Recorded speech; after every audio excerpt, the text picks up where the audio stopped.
welcome back. 1,000 refugees are now arriving daily on the Greek islands, creating an unprecedented emergency for both Greece and the EU. So far this year, 78,000 people have fled from Syria, Afghanistan, Iran, Eritrea and Somalia, often arriving via desperately overcrowded vessels.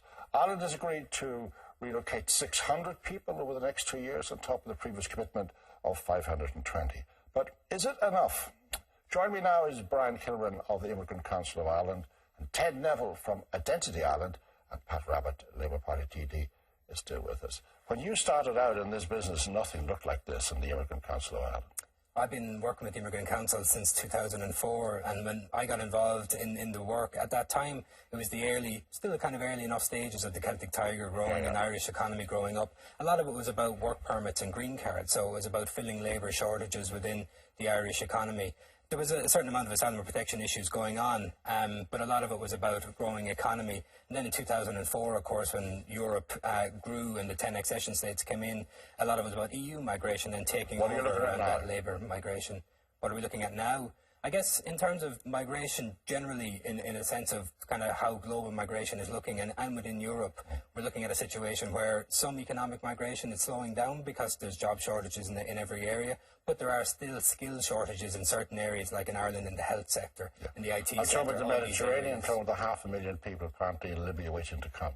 That is an unprecedented situation, basically. What we're seeing there is what we would view as a humanitarian crisis of unprecedented proportions. It's kind of a situation where you're looking at a number of different push factors which are causing people to try and come to Europe essentially for safety, to try and come to somewhere where they can live in safety with their families and escape very difficult situations. We're talking about people coming from the civil war in Syria, from Eritrea, from very real and very dangerous places. There's what the conversation that's going on in Europe at the moment is about what's a proportionate amount for each member state to take. Nobody's saying that every member state should take everybody, and there's no kind of generalizations like that. If thousands more arrive, and thousands more arrive? In the long term, well, first of all, it's a humanitarian situation. So we're saying the people that are travelling now, the people that are on the Mediterranean right now in the boats, we need to deal with that as a humanitarian situation and deal with it in a very coherent and very European basis. So we're looking at a very kind of comprehensive plan.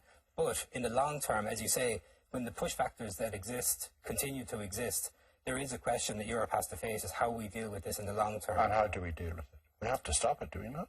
Well, what they tried to do last year when it came to the Mediterranean crisis in particular was pushback, was deterrence, to say that we're not going to do search and rescue in the Mediterranean. They thought that would limit the amount of people that were trying to enter Europe, and it didn't stop people travelling because people were in very desperate situations. It actually resulted in thousands of people dying in the Mediterranean, as everyone's well aware. Now the search and rescue has restarted. We have the LE Neve in the Mediterranean at the moment, which everybody is... So now the smugglers just put the people in boats, leave them there, and the Navy picks them up and bring them to Italy. Is that the arrangement? Well, search and rescue is for that very purpose, to save people on the water who are in very, very desperate circumstances and in very, very unseaworthy crafts and all that. Ted, you have a different answer to this problem. You think these people shouldn't be allowed in here? Well, I think you described the situation very well just a moment ago there, in the sense that people who are leaving the continent of Africa at the moment and Asia Minor, once they can get themselves into a boat and 50 miles offshore of Tunisia, the European navies will come and transport them into Europe without any problem, without any difficulty. No hassle with asylum applications and travelling around trains and planes. You just get in a boat. It's not ideal, but what we are saying to those people is, if you can get onto the territorial seas, you will be brought to Europe. The European governments at the moment are failing to address the issue. There is going to be an inexorable and relentless movement of people northwards from the continent of Africa. How do we stop that? I think, how would we stop that? And it's what we do have to do. We do have to stop it, because there is a limit to what Europe can hold and what Europe's society, and they are all individual societies and they are all different, are willing to take into their countries. But the simple fact is that Africa's population is exploding at an exponential rate. It cannot sustain itself. It doesn't have the ability to sustain itself. And merely exporting its huge, unfortunate surplus of population into another continent will not work. But these people are not tourists. They're escaping war, they're escaping poverty, they're escaping failed government. Do we just say... What we have to do, I think, in the case of Africa, is not go back to a colonial system, but certainly some form of intervention that will help those people in their own countries where the weakest and most vulnerable are. But that's long term. As they come floating off the boats, as they start arriving in Ireland. Right now, I think we just have to send the signal that if people are in boats and in danger of drowning in a humanitarian situation, certainly our navies, if they approach the territorial waters of the European continent, should be taken from those boats and should either be taken back to safe haven in Africa or Asia Minor or processed on an island off the mainland of Europe where their cases can be determined, because an awful lot of them are not as portrayed. They are not all fleeing wars. Well, what would you say to immigrants who've arrived in here watching this programme tonight, who are now settled in Ireland, happily settled in Ireland, with jobs, paying their tax, part of the community? What would you say to them? I would say to them that we never needed quite so many of them, in the sense that we have exported a huge proportion of our own youthful population in the last 4 or 5 years, 50,000 per year. We are going to be left with a population whole of our youth, our best, in Ireland, by virtue of our willingness after 2004 and after Nice to open up to the whole of Europe. And I will give credit, if I may, I think there was only one politician who questioned seriously whether we should open up our whole labour market to the rest of Eastern Europe and the accession states in 2004, and that is the man on my right. Is this man saying something that a lot of people are thinking but afraid to say? One of the things that happens when an economy goes through difficulty, and we saw that this over the last number of years in Ireland, where we did face an economic difficulty, is that sometimes, and it happens across Europe, it's not just in Ireland, there's a tendency to look at people from a migrant background and say, well, actually, if you weren't here, it would be great. Everything would be fine. We'd have a utopia tomorrow morning where all our problems would be fixed. But actually, if you look at the whole situation and look at what actually contributed to Ireland's economic growth as a state, migration was a massive part of that. And it's not only Ireland that's reflected in Brian, the UK. we're talking about Germany. the scale of what is now appearing in Europe and coming out of the Mediterranean. We're looking at something unprecedented, I think, short of World War II movement of peoples. Would you agree with that, Pat? Never in your lifetime have you seen anything on these dimensions. No, not on this scale. I mean, this is a humanitarian crisis on a scale that I don't think we've ever seen outside of war circumstances. And I would have thought that it's not so much the question of some type of colonial intervention. Rather, it is intervention on the part of the European Union in respect of the challenge that this poses for Greece and Italy in particular. It's not reasonable to expect a country in the difficulties that Greece is in, or indeed a country like Italy, to bear the entire brunt of this. And what we have done in Ireland is very modest.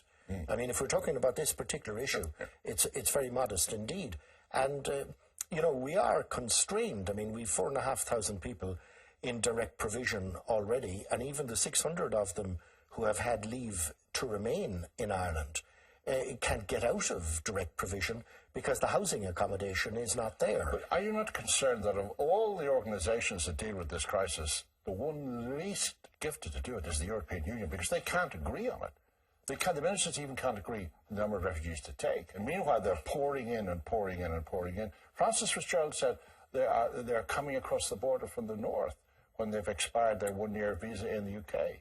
Well, I think, you know, if the union of states and a comity of nations means anything, it means that in exceptional circumstances where you have a humanitarian crisis on this scale, I think that the peoples of member states have a reason to expect that the European Union would seek to alleviate that crisis.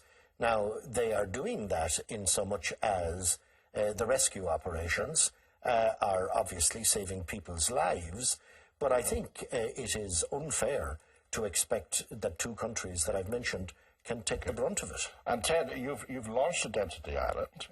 It's been billed as an anti-immigrant party, maybe more than that. What has been the response since you launched it?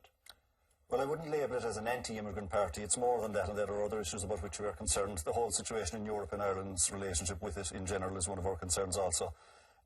We felt that people needed a choice. There has been an unquestioning mantra amongst the political and media establishments, I suppose it could be said, that all immigration is good and we must take all immigration. There's a certain guilt complex about it, that because we went abroad and founded America with all the other countries of the world, that we should take everybody from Africa and Asia. Our purpose was to give people a choice in electoral terms. We are registered as a political party for... But you want to stop them? You want to say We want to greatly limit and control the situation within our country. Our country is valuable to us. We do not necessarily like the fact that we now have a single euro state which dictates the situation to us to a great extent. Is that a racist position? I don't know, Ted. I don't know what the party is coming from. I don't know what their position is. I think people are entitled to their points of view, and I absolutely think that if they want to run on that basis, they're entitled to do that. I don't think that's a message that resonates with the Irish people. I think Irish people know their neighbours, and they know who the family next door to them are, and know that people are coming to Ireland from a migrant background. All the polls, Tom and Brian, have always shown that a great majority of people feel there is far too much immigration into Ireland. Unfortunately, it gets lost at election time because one of the things that happens is that all the politicians take a vow of silence. We will not discuss the issue, it doesn't get discussed, and it gets lost. Well, if we're talking about polls, though, a recent poll about the Mediterranean crisis said that 1 in 2 Irish people thinks we should take more people from that situation into Ireland. So that's a poll that shows a different point of view. And I think it is about opposing viewpoints on how positive or not migration is to Ireland. But looking down the years ahead, this can be a major issue all across Europe. I think we have to draw a distinction between every state having the right to exert immigration control. I mean, that goes without saying. And there is a necessity for us to streamline the procedures that are there and to deal with the direct provision issue. But what is happening in Syria and North Africa is a different issue. This is a calamitous coincidence of events, incidentally, for which we bear some responsibility.